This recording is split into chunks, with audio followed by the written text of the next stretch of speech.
Getting Real Estate in Vegas. I'm Bridget Magnus, and this is the Vegas Video Network. Go ahead and send your questions, problems, and suggestions by email to gettingreal@vegasvideonetwork.com. Maybe you prefer the telephone. Well, we can do that. The phone number is 866-966-4599. And those of you who are joining us live should go ahead and log into the live chat to get your questions answered just almost instantly. Now, we would like to take just a couple minutes to thank those of you who are watching on the Vegas Video Network, those of you who've downloaded your favorite shows via iTunes, those of you who are watching on YouTube, those of you in the TV set doing Roku, and those of you who are listening on the radio. That's KSHP 1400 AM every Friday evening from 8 till midnight. All right, well, we've got a terrific show today, so let's get it started with some Friday figures. All right, well, the number of available properties continues to drop. We're down to 10,225. That is down, by the way, 9% from last month. The median price on a single-family home is $140,000. Median on a condo is $55,000. Median on a townhome, $80,000. Believe it or not, those numbers are all unchanged from last month. Of the total available, we do have 1,826 foreclosed properties on the market. That's 15% less than last month. Median price on those is nice and steady at $107,000. 4,582 short sales are available. That's down 10% from last month. Median price on those is up to $111,000. There are also 3,814 classic listings, non-distressed, not short, not bank-owned. That's down only 3% from last month. And the median price on those is up, yes, I said up, to $188,000. So then, what about those homes that have sold recently? 3,519 in the last month. That's down, though, 9% from last month. Median sales price was $105,000, and median list price was $109,000. Now, the gap between the two is widening up a little bit, but it's still less than 4%. This is not a lowball kind of time, but if there's something that you honestly think impacts the value of the house, then feel free to knock a couple grand off of your offering price. There are 12,900 properties under contract to be purchased. That is up 9% from last month. Gee, how does that work? The number of listings is down 9%. The number of listings under contract is up 9%. How could that possibly be? I don't know. We do have a few news items to share with you today. Both the Case-Shiller and the CoreLogic price indexes for December came out, and unfortunately, both of them were down. However, just like here in Vegas, nationwide industry was down. So law of supply and demand would certainly suggest that we've got to be nearing the end of the declines. The foreclosure fraud settlement might still happen, but it's not going to happen without an investigation, and it certainly won't be announced today, which, by the way, was the deadline that the bank said that they wanted to have something done by. You know, when a bank gives you a deadline of 2 or 3 days, you know something's wrong. We do have some good news when it comes to foreclosures in the future. Mortgage delinquencies in 2011 were down an amazing 40%. You know what else was down? Mortgage interest rates hit another new record low of 3.87%. Wow. All right, our topic today is one that's probably near and dear to the heart of many Las Vegans, the good old-fashioned swimming pool. So then, pools in Vegas, let's talk about them. How many are there? Good question. So I went through the MLS this morning, and there's 8,700 some odd houses available, and of that total, just under 2,000 had a swimming pool. Works out to 22%. Now, does that hold true over houses in Vegas in general? I'm not sure, but I think if you take a look on Google Earth and just kind of scan a few random neighborhoods, you'll find that it probably does average out to close to that. Now, one thing I would like to point out, and with a little bit of fear in my heart, the median price on those available homes with pools is $225,000. No, I am not in any way, shape, or form suggesting that having a pool will boost the value of a home $40, $50, $80,000. It doesn't work that way. No, it doesn't. Mostly the reason for that big discrepancy is that the houses on pools, first off, are on bigger lots. There's more ground to begin with. Some of it has to do with the kinds of neighborhoods where people are putting in pools and the kind of homes where they are. I think you will almost certainly find a larger percentage of $1 million properties with pools than $50,000 properties with pools. Believe it or not, I have seen $50,000 properties with pools, and they're not pretty. So then, how often can you use a swimming pool here in Las Vegas? Well, if it's unheated, you can use it all summer long, pretty much. If it is a heated pool, you can get away with late spring and early fall. These factors do depend a little bit on factors like how big the pool is, how it's oriented to the sun, things like that. I personally prefer a warmer pool than most, so you'll have to excuse me if you're a cold-loving person. You could probably get a lot more use out of the pool than I do. Maintenance time, yeah, you're going to have to do a little bit of work. I'm sorry. You're going to have to spend about 5 minutes a day on chemical testing and adding chemicals, you know, chlorine tablets, acid, things of that nature. You're also going to have to spend maybe 15 minutes to a half hour weekly doing cleaning, sweep down the sides, get junk out of the filter baskets. You'll obviously spend a little bit more time than that during spring and fall when we have things falling from the trees and immediately after a windstorm.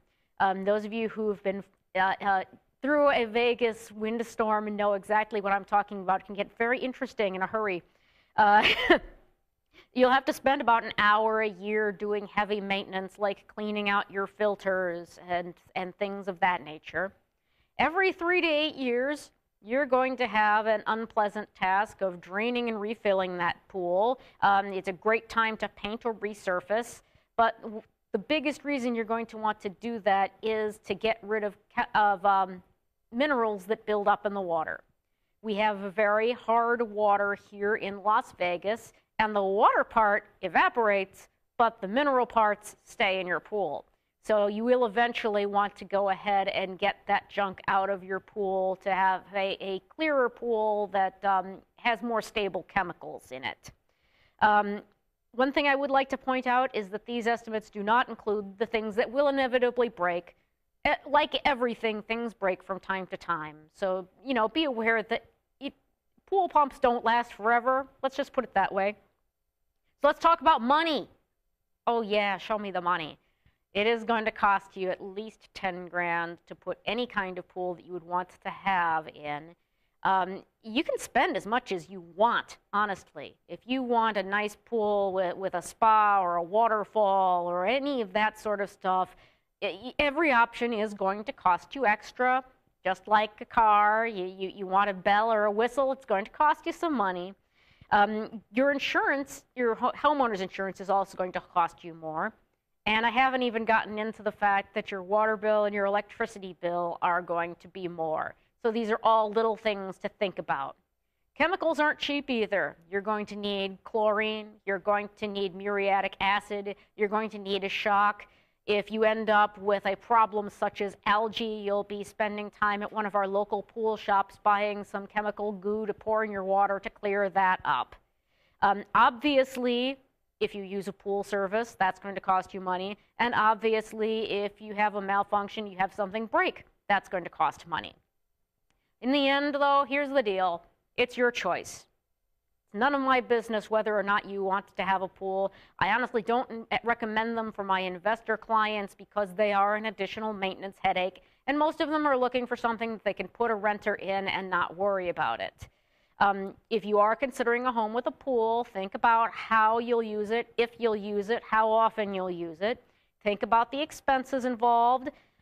Think about the environmental issues, because I do have some clients that are sensitive to the fact that, you know, okay, we live in a desert and we're going to fill a big hole with 10 or 20,000 gallons of water. How does that make sense? So think about these issues and in the end, make your own decision. Okay then, I bet you didn't know that I have a couple of low-level superpowers, and one of them is that weird listings find me. What were they thinking?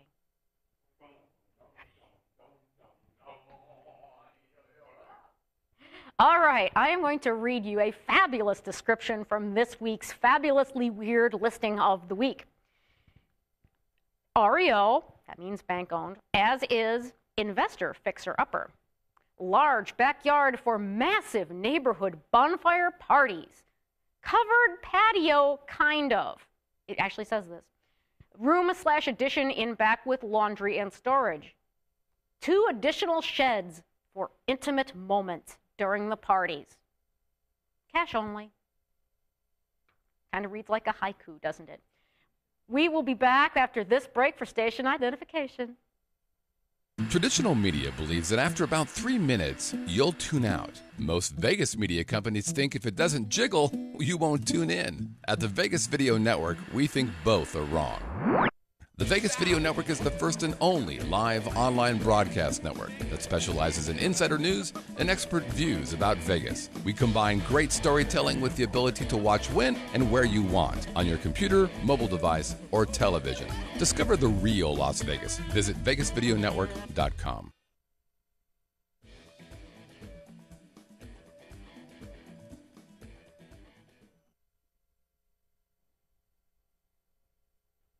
All right, it is the beginning of February. All of you've got your W-2s and your 1099s, and it's time to worry about the taxes. We've talked about some tax issues for people who are selling homes, but today I'd like to talk to those of you who own your own home and some of the wonderful things that you can deduct on your income tax. So let's go ahead. These tips, by the way, mostly come from IRS publication 530. You can download it for yourself at irs.gov, and I strongly encourage it. But the first and most obvious thing that you can deduct is your qualifying mortgage interest. Now, the IRS does have some rules, so you're going to want to read through them pretty carefully. For most people who only got a loan to purchase their home, as opposed to paying off bills, as opposed to starting their own business, this is going to mean most of your interest. However, I am going to put in that qualifying word because it is kind of important. You know what else is qualifying? The next point is qualifying points. Now, as you may or may not know, actually, you can pay your mortgage company up front for the privilege of a lower interest rate through the course of your loan. And in most cases, you can go ahead and take that amount of money that you paid up front and deduct it. That's pretty darn cool. But wait, there are more awesome things you can deduct, like your mortgage insurance premiums. For those of you who did not put down 20% and are paying either private mortgage insurance or FHA mortgage insurance, remember to put that amount down on your taxes if you itemize. Yeah, I'm sorry, you got to itemize to take advantage of all of these tax breaks. The IRS is funny about this stuff. What else can we deduct reasonably? Oh, I don't know. We can deduct real estate taxes that you pay to your county, your city, whatever local government is charging you real estate taxes. So do be sure to keep an eye open for those statements from your county assessor's office so that you can keep track of that amount. Worst case scenario, you can add up the numbers that are being held out of escrow and figure out how much they're paying in real estate taxes. Next up, we have prepaid interest and taxes. This item applies mostly to people who just bought a house and for whatever reason on their HUD-1, that's the big statement at the beginning that itemizes everything that was paid to everybody, you had to pay some interest and tax up front. That amount is absolutely 100% deductible. What else have we got? Some moving expenses. You're going to want to read the IRS rules on this very carefully. They apply only to people who had to move a long distance for work purposes, and they are not going to include every little thing. For example, they're not going to include food in restaurants because you would have had to eat anyway. Yeah, the IRS is kind of picky about some stuff. So, moving on, let's talk about some more great stuff. Energy efficient home improvements. Say you put in some new energy efficient windows. Say you put in a brand new solar water heater system, whatever it is, be sure you keep those receipts and read all the IRS rules carefully, because you might get a big tax break for doing something good for the environment. Okay, but there's more. State and local tax breaks are something you're going to have to look into in your own local thing. I can't honestly say that I know of any particular state or local tax breaks that are available to everybody in Nevada, but your municipality and your state, your county may be different. Okay, so we've talked about what you can deduct. There's some stuff you can't deduct too. So let me get on to that. Items you cannot deduct include homeowners insurance. Can't deduct that. You know what else you can't deduct? You cannot deduct your utility bills. Nope, don't do that. What else can't you deduct? You cannot deduct most of your settlement costs. The money that you paid to the escrow company, the money that you paid for title insurance, the money that you paid for a flood inspection. Nope, you cannot actually deduct that. Sorry, it just won't work out. What else have we got? You cannot deduct forfeited deposits. For example, say that you tried to buy one home and it didn't work out and you lost, I don't know, $1,000 on things like inspections and deposits. You are not getting that money back. I am so sorry. What else? We do not deduct depreciation. No. It is something that those of you who do business taxes, yeah, you depreciate your business assets, your computers, things like that, but you cannot depreciate your house. It doesn't work that way. And there are more things that you cannot deduct. I love this one. You cannot deduct the wages for your domestic help. I am so sorry, you cannot deduct the cost of your nanny or your maid. Now, one last thing I would like to point out that you can deduct is getting expert assistance on your taxes. So please don't take my word for it. Download that IRS publication 530, consult an accountant, and let that accountant tell you exactly what you can and cannot deduct. And that pretty much ends what we're going to talk about the taxes today. I know you don't like talking about the taxes anyway, and you're going to like doing them even less. But you like listening to me on getting real estate in Vegas, so be sure to join me next week. Just to give you a heads up, we've got a special guest coming up on the 24th who's going to talk to us about title and escrow. But in the meantime, go ahead, send your questions, problems, and suggestions to gettingreal@vegasvideonetwork.com. We've still got the toll-free hotline open. That's 866-966-4599. Now, if you've got a personal real estate question or problem, you'll find my contact information and the complete version of the Friday Figures at bridgetmagnus.com. Have a great weekend and drive safely. It is the big game, and unfortunately, some people do like to enjoy more than a little brewski with their big game, so please be careful out there. Have a terrific weekend, and I will see you next week.